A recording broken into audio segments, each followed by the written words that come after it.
Okay, just a quick update on MSCI while I'm walking the dog.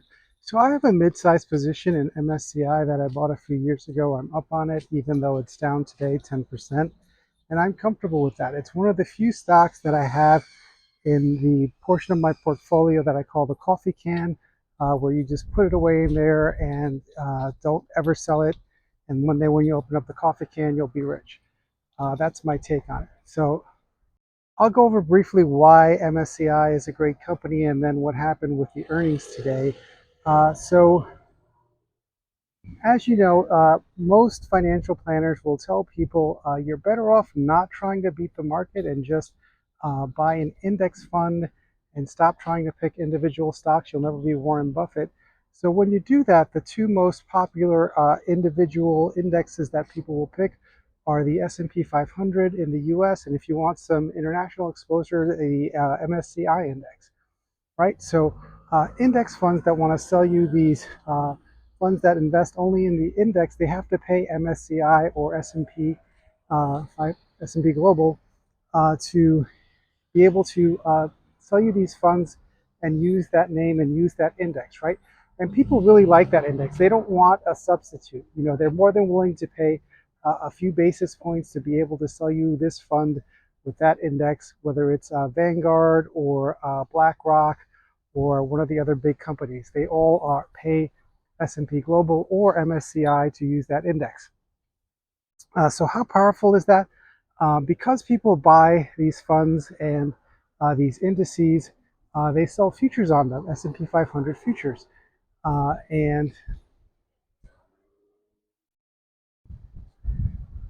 there's a big company, I think it was BlackRock, and they came up with something competitor to the S&P 500. I think they call it the BlackRock 500. And it's 500 stocks, and 85% of them are the same as the S&P 500. And it has a 99% correlation with the S&P 500.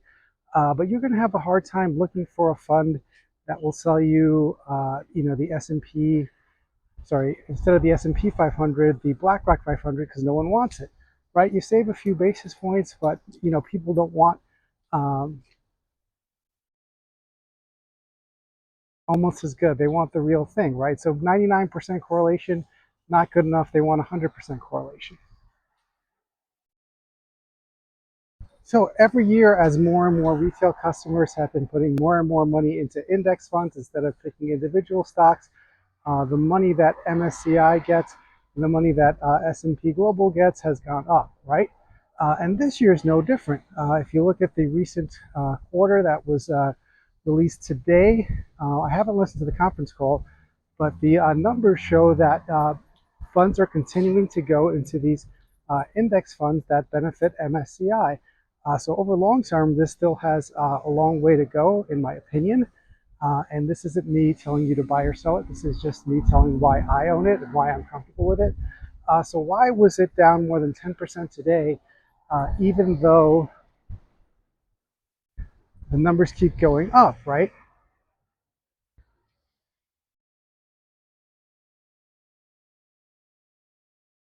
Well, based on one metric, the number that was going into funds, that was up over 30% year over year. But the amount of cash that was going to MSCI, that wasn't up by the same amount, right? So if one number goes up, the other number goes up, but one number went up a lot and the other number didn't go up as much. So that freaked Wall Street out, probably. And there was a big sell off today. They sold more than 10%. So I'll listen to the conference call to see if there's anything I missed, but that's the one thing that I honed in on the earnings release. And something to think about, down 10%, is that a good price? Well, in past times when the stock has temporarily been beaten up, if you see the CEO buy and you had bought along with him, you tended to do pretty well. So I own a little bit of S&P Global now because it's cheap again. It's one of the few times it's ever cheap. But MSCI and S&P Global were two companies that I've always liked, but they never looked cheap. And then a couple of years ago, something happened where they missed an earnings release, and the stock dropped like 20% in a day. and then I quickly bought as many shares as I could, and then I had a mid-sized position, but the stock recovered quickly, so I stopped buying more. But today it was down 10%, so I picked up a few shares, and I may keep doing that if the price stays down. And one thing to keep an eye out for, as I said, the CEO, I think his name is Fernandez. If he buys, traditionally that's a good sign that the thing is underpriced if he's buying with his own money, and tends to do well for me when I buy when he's buying. So even though it's down 10% now, he had bought with his own money back in May, and if you look at the price today, it's about where he was buying in May. So you're getting it a little bit cheaper than he was paying for in May. So after this earnings call today, I would go on a site like Form 4 Insider or Data Roma and see if he's been buying. And then if he has, that's a great sign, right? Um,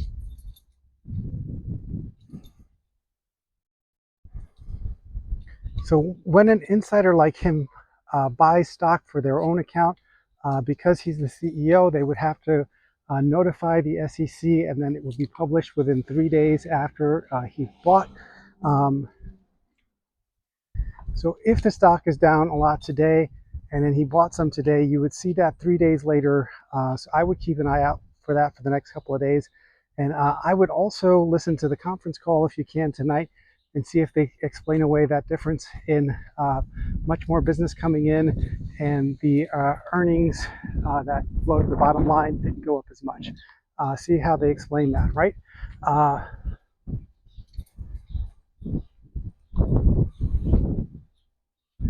So if it's good news, and you see him buying more shares, that's a good sign. But you wouldn't have seen him buying shares right now. And why is that? Because he's an insider and he has inside information, and it's right before the earnings call.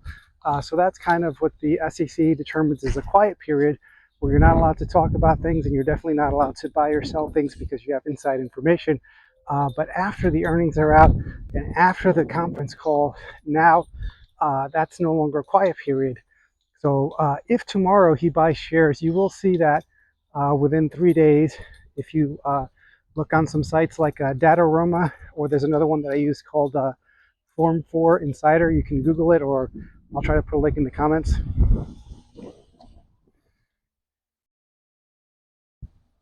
And as I said, I have a medium-sized position in MSCI that I've had for a couple of years, and I just started a small position in S&P Global because it's started to get cheap. And a lot of companies that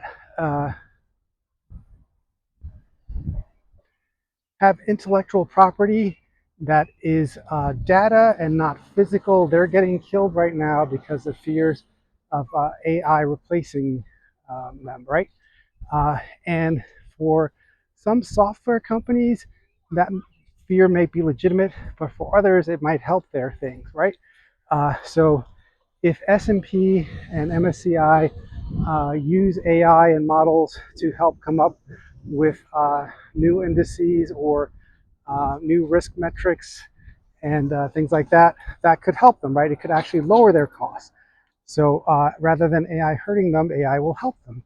But when the sell-off happens, they tend to throw out the baby with the bathwater on Wall Street. So that's why this is getting killed. But think about this. So if the BlackRock 500 gained no traction, and it's a 99% correlation with the S&P 500, right? Um, what chance would some other index that came up through OpenAI or Gemini or Anthropic, why would people switch to that when they didn't switch from S&P to the BlackRock 500, right? Which has a 99% correlation.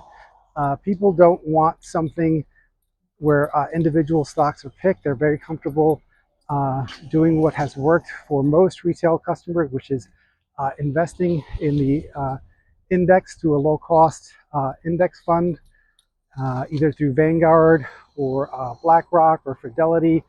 And it's worked out for them for decades, and they keep doing more of the same, right? And if they don't want something that is uh, literally 1% difference, because that BlackRock 500 fund has a 99% correlation with the S&P 500, and they couldn't get funds to use it. Customers don't even want that 1% difference. I don't know that you're going to convince people with an AI generated stock picks, right? Because um, if they've come to believe that you want to play the whole market, you don't want to pick individual stocks, what can that AI fund do that the S&P 500 or MSCI can't? And when you invest through a fund like Vanguard or Fidelity or BlackRock, you'll notice that the amount you pay per year is very small. So hedge funds charge 2% of funds under management and 20% of the upside. But when you invest in a low-cost index fund, sometimes you'll pay 50 basis points, which is a half a percent. Sometimes you'll pay 20 basis points, which is a quarter of a percent, a little less than a quarter percent, right? So the amount that the fund is paying to MSCI or S&P and their overhead is not a lot. So the amount that could be saved by doing something similar through AI, it's negligible. So that's my thoughts on that. As I said, I have a mid-sized position, and I'm very comfortable adding to it at these prices. I will listen to the conference call first to make sure I'm not missing anything. And then after that, I did buy some shares today. Maybe I'll buy some more. So it is one that I own both in my taxable portfolio and in my Roth IRA, because my Roth IRA is very valuable real estate. And I can, if I lose stock in my taxable portfolio, I can sell the stock and take a deduction, but I can't do that in my Roth. So with my Roth, it's very valuable real estate, and I tend to buy things only when I'm like definitely sure. So if I like a company like Crocs, and I was buying it at 90 and I was buying it at 80, then when it gets to 70, I might buy it in my Roth, because at that point, uh, you know, I'd be surprised if I didn't make money, right? And this, a couple of years ago, it went down like 20% and stayed there for less than a week. And, I bought with whatever money I had on hand, and then I stopped buying when it went back up. So now it's down 10%. And if it's down a little more tomorrow, maybe I'll add a little more. But, if you look on Data Roma or Form for Insider, you'll notice that the CEO, uh, Joseph or Louis Fernandez, in May, he was buying at this price. I think it was like 526. It's like 514 now. So you're getting a little bit less than he was paying about a month ago. So the big if is the conference call, right? I'm going to listen to that, and you should too, and see if there's anything concerning that is mentioned in it. And then, for the next few days, I would monitor those sites and see if he is adding with his own money again. And if an insider is adding with their own money, that's always a better sign than if they have a position accumulated through stock options or things that they didn't pay for. So that's my thought on that. Let me know what you guys think in the comments.